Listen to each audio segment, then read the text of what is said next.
Alors, j'étais en train de lire un ouvrage de Bernard Werber, La Révolution des fourmis, et là, il présente une encyclopédie du savoir relatif ou absolu d'un certain Edmund Wells au tome 3.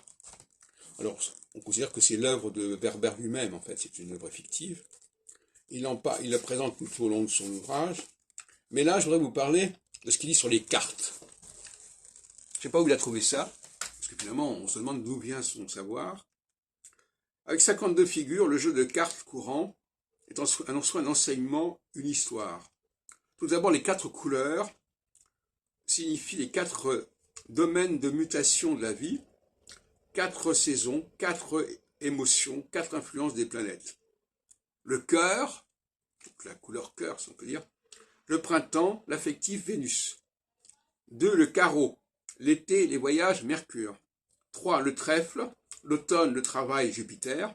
4, le pic, l'hiver, les difficultés, Mars.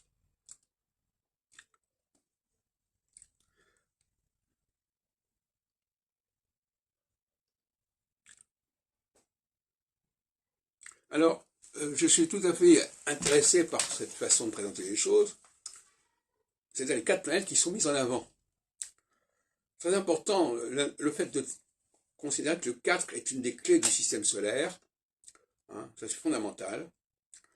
À une certaine époque, en 76, j'avais proposé le groupe Jupiter, Saturne, Mars, Jupiter, Saturne, Uranus, pour être dans le 4.